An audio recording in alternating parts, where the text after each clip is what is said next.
Welcome to another episode of the Grueling Truths NFL Legends Show, brought to you by GridironMO, a new interactive football app where you get to call what you think the offense or defense should do during a live NFL game and see what all other fans have called also. Check out GridironMO at www.gridironmo.com. As always, for the Legends Show, I'm your host, Mike Goodpaster, and I want to welcome in my co-host, Matt Andruscavage. Thanks very much, Mike. I'm glad to be here. I'm very excited, but I'm also a little bit bummed. Why are you bummed now? Well, it's been a couple of weeks now. We don't have any football. Yeah, but I know. At least Sundays are rough. I'll tell you, I just sat around yesterday just wondering what the heck I did before football season started. Exactly. It's been 2 weeks now, and it's like Sunday just doesn't feel the same. But at least we've got the NFL Legends Show. Yep, and that brings us to our guest tonight, who played with the Oregon Ducks from Lake Ridge High in Oregon. Played in the NFL for, 6-7 years, JJ? 9. 9 years? Oh, yeah, buddy. They give me 9 years. Oh, you get the big pitching then. But help us welcome to the Grueling Truth Legends Show, JJ Birden. How you doing, JJ? Hey, I'm doing great, guys. How you guys doing, man? Good to be on the show. Always great. Always really talk good. to. Glad to have always you. Great to talk to players that Matt uses in any Super Tecmo Bowl tournaments he plays. We were talking about that. Yeah, I think it's JJ played too. We'll let Matt get away with it. Hey, I was super fast on Tecmo Bowl, so he's making a good selection there. That's right. Well, we got a tight end next week that he uses all the time, too. That's the thing. I'll get a player, and then I'll let him know, and then the first response is, well, I use him in Tecmo Bowl. I know how much Mike likes to talk about it, so I got to bring it up to him. Well, I like to talk about Tecmo Bowls about as much as I like to talk about Star Wars, Matt, so. But I actually nobody's perfect, Mike. Tecmo. I used to like to play Tecmo Bowl. It was in college, and we were drunk, so what the heck. But not that I'm condoning drinking. But we'll start off, JJ. Tell us a little bit how you started playing football, what drew you to the game. Well, I was really more of a track guy, in high school, and I played football in the streets, and then just decided I'd give it a go, and I loved it, but track was really kind of more my focus, but had a really good high school career, and I was an all-state wide receiver, but at 5'9", 133 pounds, you're not going to have, Division I schools offering you scholarships. So it became more of a challenge at that point. I was really shocked that no Division school thought I could play. So I figured that, I'm going to get a track scholarship, and I'm going to find out what Division I school is going to allow me to walk on in football. And so through my recruiting, Oregon was the only school that didn't balk at the idea, and the track coaches promised that, hey, your second year, we will do our best to get you a shot if you just at least run track the first year. So I go to Oregon, I run track the first year, and then I started watching the Oregon football practices in the spring and literally begged Rich Brooks to give me a shot. And we kind of talked about it, and he said, "Okay, I'm gonna give you a shot. Let me see what you can do." And that's all I wanted was an opportunity, and I got it. And going into the fall, I was I think I was 15th on the depth chart or something like that. But 2 weeks later, I was number 2, and they realized that I could actually play at that level, and I was pretty content. Made the team, running track, things are going well, and having a great track season my senior year, and I was headed to the Olympic trials in the long jump, and to my surprise, I got drafted, and that kind of began the whole road to the NFL, which was a bit unexpected. Yeah, and the track team at Oregon, was fairly well known just because I think Steve Prefontaine went there, didn't he? Yeah, they have a great track tradition, and my freshman year, we won the national championship, which 5 years ago, I think it was, I was inducted into Oregon Hall of Fame with that track team. So a great track tradition.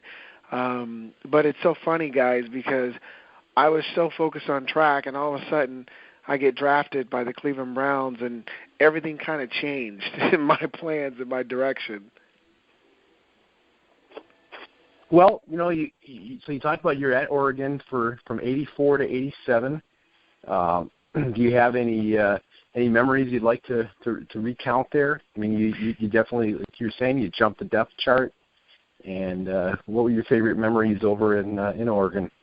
I think the biggest thing for me was just watching the nucleus of the program starting to be established. And I often tell people that what you see of Oregon today, that started when I was there, because we were like 5-6 and 5-6 and 6-5 and 65, and we just started getting better players, and the depth was starting to increase, and I could see when I left there that, okay, this program could be headed in the right direction, and next couple of years, all of a sudden they go into bowl games, and now Oregon is what you see today. So my biggest memory is just the simple fact that, hey, we were part of that, the tradition, the foundation back in the 80s that led to this incredible Oregon program today. All right, now you entered the NFL in 1988. Can you just tell us about those first 2 years? You didn't really have your professional debut till 1990? Yeah, it was a rocky start, because I was drafted by Cleveland, and I go to Cleveland Browns minicamp. Third practice, I tear up my ACL. So track is done, and it's like, okay, let's go to Cleveland for a year and get healthy. But that was kind of a blessing in disguise, because I was a little guy, and I was not real confident I could play the NFL. But that year on IR, where I was just getting healthy and learning the system and watching and observing with no pressure, I started to realize that, I could play at this level. I just got to get healthy. So I go through the camp the following year. I have a really good camp. They're promising me I'm going to make the team and all that, and I'm the last receiver cut. So I get cut, and then I head over to Dallas, and I spend the whole year on Dallas's team on the practice squad, and it was a horrible team. We were 1-15. It was Aikman's rookie year, Jimmy Johnson's first year, and I couldn't wait to get out of there. I said, these guys are never going to win a Super Bowl, So I leave, and of course they win 3 Super Bowls, But that was a good year for me, because I just practiced, I trained, I got better, and by the time I signed with the Chiefs in '90, I was clearly ready to play. So not the most auspicious start, but, it worked out in the end. Well, you debuted in the 1990 season, like you were saying, with Kansas City, and your second career touchdown was a 90-yarder against the Chargers. What are some of your favorite memories about your first season where you were able to play? I think it was, when we played, because I got activated like the second or third game, and then we were playing Seattle. So my first game is Seattle, and it's in Seattle. My entire family is from Portland, so everybody drives up there because it's my first game, and I end up, I scored a touchdown in my first game, and I kept the game ball, and the memory the thing I remember most about that game was my uncle was there, and when I was in high school, my uncle, who really believed in me way before I believed in myself, and he said, when you get to the NFL, I want your first touchdown. And I was like, what? You're crazy. I'm not playing the NFL. He says, just make me a promise. And I was like, whatever. My first touchdown you can have. Well, my uncle's at the Seattle game. I score a touchdown, and after the game, I literally just come out with the ball and just hand it to him. I just go, how in the world did you know? And he says, I knew. So that was a memory I never forgot. Now, in 1992, you became a full-time starter. How different was 1992 for you than other seasons? I'm sure a lot more was expected from you. It definitely was. And for me, guys, I was never really like trying to be a starter. I just didn't see myself as a starter. Now I'm, 5'10", 157 pounds. I just, I didn't see myself, achieving that. I just wanted to be on the team. And I remember at the end of the 91 season, I had a game, the very last game of the regular season against the Raiders, and I had like 8 catches, 188 yards, 2 touchdowns, 50 and 52.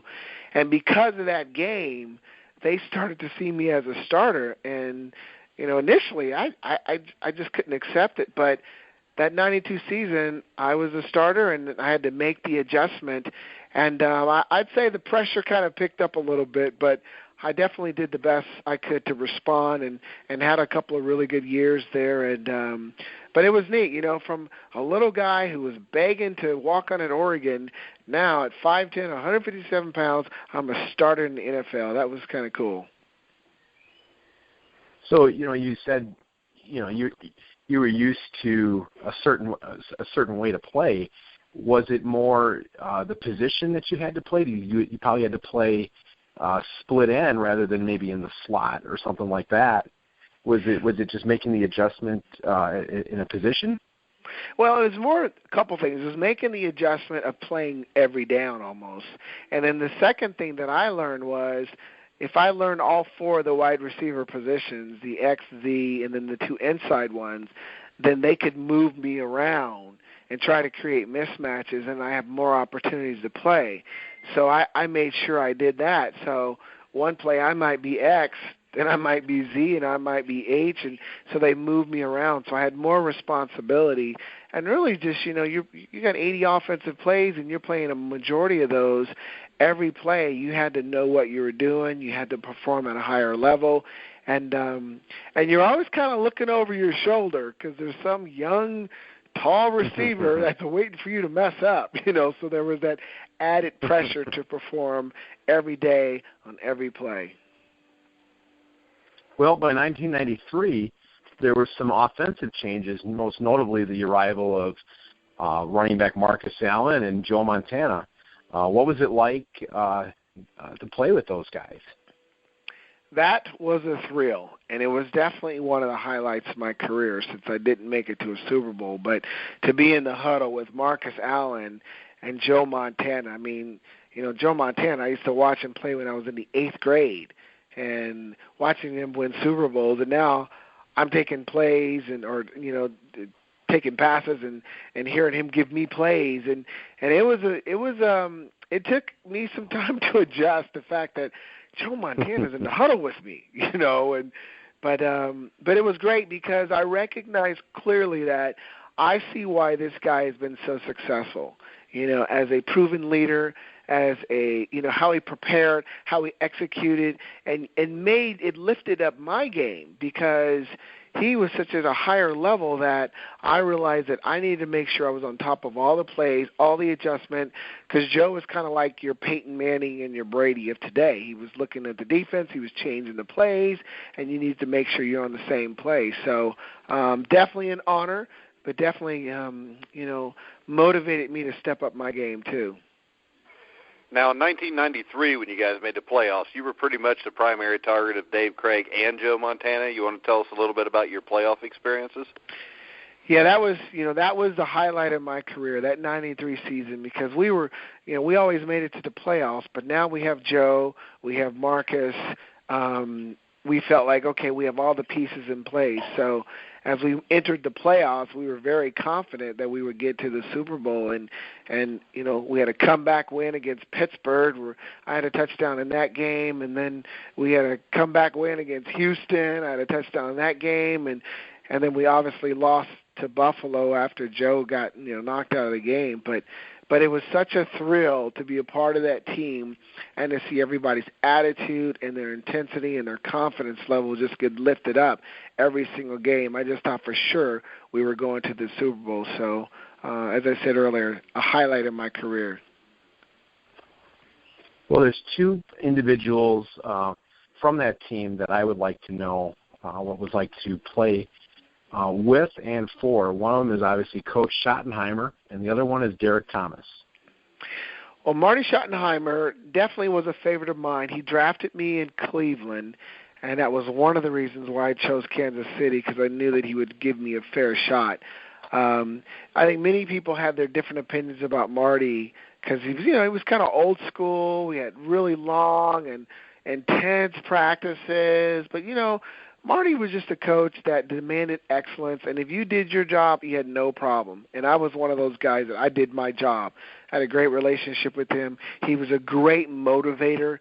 The guy had some of the best halftime speeches. He just knew how to really fire up the guys and get them to give more. And so definitely a highlight of my career playing for him. And then Derek Thomas, I mean, what an athlete. Just this guy, I tell you, though, he was one of those guys that really didn't practice very hard. He just kind of, he kind of dogged it a little bit. But on Sunday, this guy would just show up every single play. And you look back on his career, and I'm thinking, wow, I used to practice and play with one of the great ones at that position. Yeah, and then in 1995, you played for the Falcons, and their wide-open run-and-shoot offense. Jeff George, Eric Metcalf, Bert Emanuel, Terrence Mathis. What was that year like for you? That was that was a year where, how do you put it? That was an interesting decision that I made, because I really wanted to play in the run and shoot badly for June Jones and play with those guys. But I tell you one, I learned a valuable lesson was that when you're in the run and shoot, they throw the ball a lot, and you run a lot of streaks. And I remember I pulled my hamstring 3 times the first year. Now, this is a guy who ran track his entire life. I never had a hamstring injury. But we ran so many streaks that I pulled my hamstring 3 times during the season, and the second year I pulled it twice. And in retrospect, my wife and I were like, maybe that wasn't the best decision we ever made to go to the Falcons, but it was still a good experience. We made it to the playoffs the first year. The second year wasn't that good, but it was a good way for me to end an unexpected career, because never in a million years did I think I'd play in the NFL, but to be able to say that I'm credited for 9 years is certainly an honor.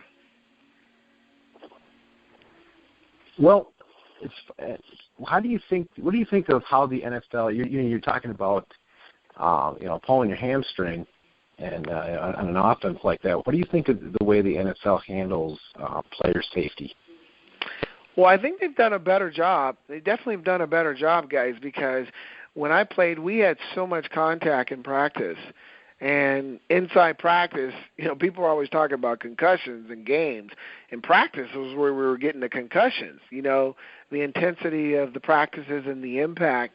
I believe they're doing a better job. But, if you notice, though, because they don't have much contact, they're losing some of the fundamentals of tackling and stuff. So it's like, where do you find the balance? But I do like some of the changes. They're obviously protecting the quarterbacks. They're protecting the wide receivers and trying to score more points. But it's, it's a physical game, and it's really hard for them to really totally protect the players. I feel bad for the defensive players who can't really tackle and hit on instinct. They got to think about turning their head and doing this. I think that would be really difficult to do. So, but it's interesting to see how the rules are changing, how they are trying to protect the players. So what keeps you busy these days? I know you were talking to us off air about your website and your book, and you want to tell everybody about that and where they can find those? Yeah, absolutely. So I made the transition from being a professional athlete to the business world, and I've been very, very busy in a couple different things. I'm a speaker, so I'm a motivational speaker, a keynote speaker. I'm also now a new best-selling author. I wrote my first book last year called When Opportunity Knocks, 8 Surefire Ways to Take Advantage. And I wrote it primarily to really create a blueprint for helping people understand that we all have opportunities in life, but here's how you take advantage of them. Here's how you really maximize them. So in my book, I cover a lot of those principles. And I'm also an entrepreneur. I work with a company called Isogenics. We provide health and wellness products. And so between the 3 things, my mission is to help people live healthier lifestyles mentally, physically, and financially.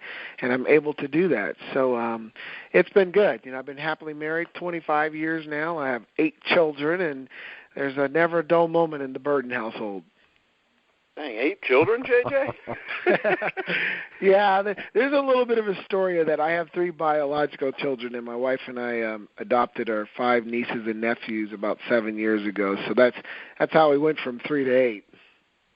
Yeah, I've got 3, and 3's plenty. Yeah, I know. I got 1, and I'm good. Especially when they become teenagers. I try to tell Matt, just keep it to 1. You'll be fine. Yeah. Either that or at least have them 6 to 8 years apart. Yeah, right. I know. I have 2 that have moved out. I have 2 more moving out in the next month or 2, so that'll get me down to 4. So we're counting the days until we're empty nesters. So but the bad thing about that is I've always done that too. But as they get older and you look at them and you realize they're going to be gone someday, that kind of sucks too, though. Yeah, that's true. I know what you're saying there. Yeah, I know what you're saying about the counting down the days too, but it is a little bit both ways. I guess it's according to how good they're being that day. How I look at it. That's true. Because you have your good days and your bad days. That's true. Yeah, and the more kids you have, at least one of them's having a bad day. If you got 3, I can only imagine with 8. Let's see. I know. But, hey, I want to remind everybody to go check out the Grueling Truth Facebook page. Tomorrow we will have a guest, former NFL head coach and offensive line coach Jim Hannafin. Wednesday we'll have former Cincinnati Bengals tackle Bruce Reimers, followed up by his old offensive line coach Jim McNally. And then Thursday we'll have former Houston Oiler Greg Bingham. Matt, you got any final words for JJ? Well, I just want to say how much we appreciate you coming by. Appreciate listening to not only about your career, but what you're doing to impact the lives of people. That's the stuff that I really enjoy hearing the most. And so I really appreciate you stopping by and spending some time with us. No, thank you. I appreciate you guys inviting me, and I'm all over social media under the name JJ Birden. Everyone can visit me at my website, www.jjbirden.com, and that's where you get my book. And if you connect with me, all I'm going to do is try to inspire you to go do great things. Well, and I think with your career, just the size disadvantage you worked with at the start and what you turned that into is proof enough that people should listen to what you say.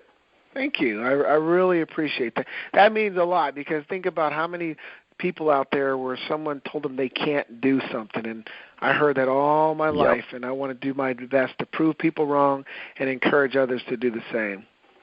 Yeah, and that's a hard thing to explain to kids nowadays, too. I'm sure you know that with 8 of them. Yeah, for sure. Because they never want to listen. And the thing is this, if you can't believe in yourself, nobody's going to. You can't wait for somebody else to believe in it. You just have to believe it yourself, and then everybody else will fall in the line when they see it. Absolutely. So, once again, JJ, it was an honor having you on the show. Everybody check out JJ's website. Go buy his book. Make sure you listen to the rest of the Grueling Truth shows this week. Check us out on Facebook. You can also follow the show on Spreaker. We're also on iTunes, Stitcher, Podcast Land, about everything known to man. So, once again, we want to thank JJ Birden for being on the show. So, for JJ, Matt Andruscavage, I'm Mike Goodpaster. You've been listening to The Grueling Truth, where the legends speak.